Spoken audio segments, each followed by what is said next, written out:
Membuat alasan memang naluri manusia, tapi jangan sampai kita keseringan buat alasan hingga akhirnya tidak bisa mencapai hal besar dalam hidup. Halo semuanya, nama saya Michael, selamat datang di channel saya, Sikutu Buku. Kali ini saya akan bahas bagaimana cara berhenti membuat sebuah alasan dan mulai menjalankan hal positif dalam hidup. Apakah kamu adalah manusia karena? Apa maksudnya? Manusia karena adalah orang yang suka sekali bilang karena. Orang ini akan bilang alasan kenapa dia tidak melakukan sesuatu, ya karena bla bla bla. Bisa karena orang lain, bisa karena masa lalunya, dan sebagainya. Kata karena boleh dibilang merupakan kata yang menggoda dan kita mungkin saja menggunakan kata ini dalam berbagai situasi. Saya tidak bisa menulis buku karena bla bla bla. Saya tidak bisa keluar dari pekerjaan yang toksik karena bla bla bla. Kata karena menjadi justifikasi kita tidak melakukan sesuatu. Kita berhenti bertanggung jawab atas apa yang terjadi dalam hidup kita. Karena kita merasa kalau ini berada di luar kendali. Ini adalah mentalitas yang perlu kamu ubah apabila kamu ingin sukses. Sebelum kita mulai, buat kalian yang mau support channel ini agar terus berkarya, caranya gampang banget. Kalian cukup klik subscribe dan nyalakan loncengnya. Dukungan kalian membantu banget supaya kita bisa rutin posting dan bersama-sama belajar di channel ini. Apakah kamu punya monster pembuat alasan? Kita semua pada dasarnya punya. Suara ini kadang terdengar begitu menghakimi. Suara ini selalu bilang soal kenapa kamu gak bisa atau membuat kamu mengerjakan hal lain hanya karena hal tersebut terlihat lebih menarik. Mungkin kamu familiar dengan suara ini. Suara yang bilang kalau kamu tidak bisa, kamu tidak mampu. Di luar lagi hujan gak perlu olahraga lah. Hari ini libur gak perlu diet, dan sebagainya. Otak kita berusaha menjustifikasi untuk tidak mengerjakan sesuatu. Alhasil, hal ini akan menjauhkan kamu dari apa yang ingin kamu capai dalam hidup. Membuat alasan adalah respon alami manusia. Kita adalah makhluk sosial dan kita peduli apa yang orang lain katakan karena kita ingin diterima dalam kelompok. Daripada menghadapi percakapan dan perasaan yang tidak nyaman, kita cenderung menghindar dan membuat alasan. Orang yang seringkali membuat alasan mungkin merasa senang sesaat, karena menghindari rasa sakit jangka pendek. Tapi dalam jangka panjang, orang ini merasa hidupnya tidak puas dan kadang merasa cemas atau depresi. Psikolog mengkategorikan ini sebagai perilaku yang bisa mengganggu kinerja dan motivasi pribadi. Hal ini menghambat kita untuk mengerjakan sebuah tugas.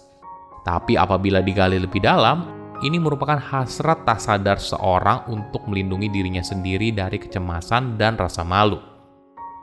Semakin cemas dan malu yang kita rasakan, maka kemungkinan besar kita akan membangun halangan yang mencegah kita mencapai tujuan yang diinginkan.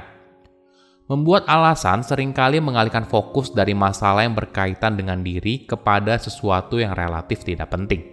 Sebagai contoh, seorang bertanya, "Kenapa kamu gagal dalam ujian?" Mungkin saja ada rasa malu dan cemas. Alam bawah sadarmu dengan cepat berusaha melindungi diri dari kritik atau serangan eksternal. Lalu kamu bilang kalau tesnya tidak adil. Pengalihan ini memindahkan fokus dari yang sebenarnya kamu kurang persiapan kepada sumber eksternal yang berada di luar diri. Sama halnya ketika kamu bolos olahraga. Kamu beralasan cuaca terlalu panas, cuaca sedang hujan, dan sebagainya. Atau dietmu gagal, kamu beralasan ini terlalu sulit, dan sebagainya. Di satu sisi, ini merupakan mekanisme pertahanan diri. Beban di pundakmu berkurang, kecemasan berkurang, dan kamu tidak lagi bertanggung jawab sepenuhnya. Tapi apakah ini adalah cara yang tepat? Menurut peneliti dari University of Florida, ada keuntungan dan kerugian dari membuat alasan. Alasan sebenarnya bisa bermanfaat jika hasil akhirnya adalah harga diri yang terlindungi, kecemasan dan depresi yang rendah, dan bahkan sistem kekebalan tubuh yang meningkat. Kadang-kadang ketika kita ibaratnya diberi kartu keluar dari penjara, kita mungkin tampil lebih baik di lain waktu karena kita tidak lagi menderita ancaman terhadap citra diri yang buruk. Ini pada gilirannya dapat meningkatkan kontrol diri dan fokus, menghasilkan kinerja yang lebih baik. Tetapi agar alasan menjadi baik, alasan itu harus kredibel dan mempertahankan diri dari sebuah tujuan dan simpati bagi pembuat alasan. Tapi jika tidak, alasan ini yang pada akhirnya merusak akuntabilitas seseorang, membuat orang lain memandangnya sebagai penipu, tidak efektif, dan mementingkan diri sendiri. Jenis alasan ini seperti berbohong, mengkerdilkan diri dengan bilang kalau dia tidak bisa, atau mengalihkan kesalahan kepada sumber di luar diri. Perlu disadari, merubah kebiasaan memang tidak mudah. Bagi kamu yang terbiasa membuat alasan, mungkin ini sama sulitnya seperti menjaga komitmen dari sebuah resolusi. Atau mungkin saja justru lebih sulit. Memang betul, kebiasaan membuat alasan seringkali terjadi di alam bawah sadar. Tapi apabila kamu ingin keluar dari sebuah kebiasaan, butuh usaha yang sadar.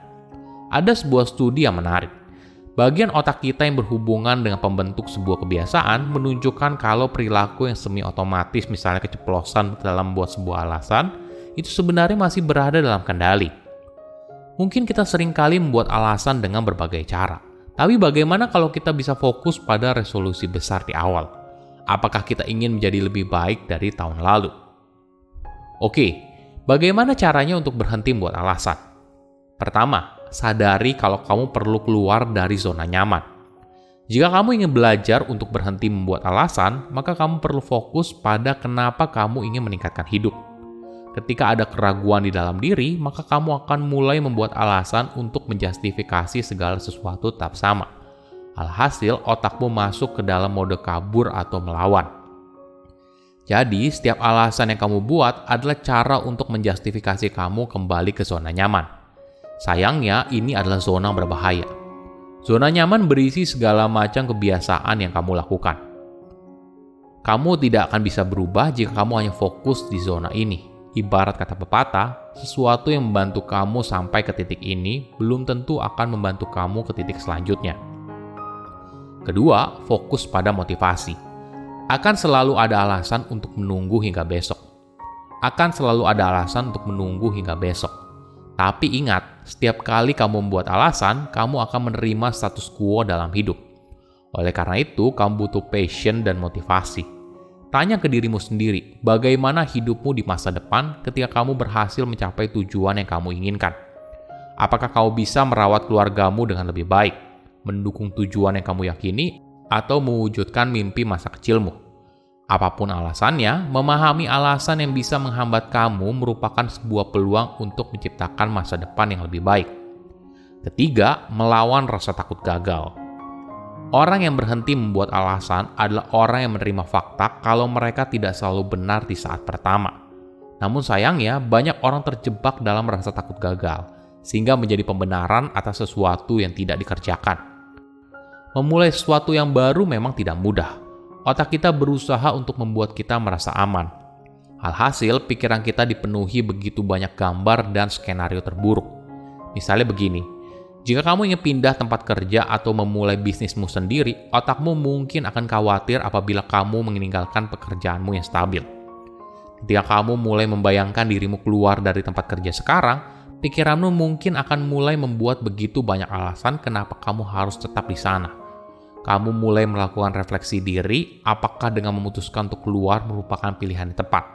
Apakah tidak sebaiknya kamu tetap saja di tempat kerja sekarang, apalagi dalam kondisi ekonomi yang tidak menentu? Atau mungkin saja apabila kamu bertahan, kamu akan dipromosikan. Semua skenario ini berjalan terus-menerus di otakmu dan berusaha membuat segudang alasan kenapa kamu harus tetap ada di tempat kerja sekarang. Namun perlu dipahami, tentu saja tidak ada yang tahu masa depan seperti apa. Tapi yang jelas, apapun tantangannya, manusia akan terus beradaptasi dan kamu punya keahlian yang cukup untuk sukses. Silahkan komen di kolom komentar pelajaran apa yang kalian dapat ketika tahu informasi ini. Selain itu, komen juga mau tahu informasi apa lagi yang saya review di video berikutnya. Saya undur diri, jangan lupa subscribe channel YouTube Sikutu Buku. Bye-bye.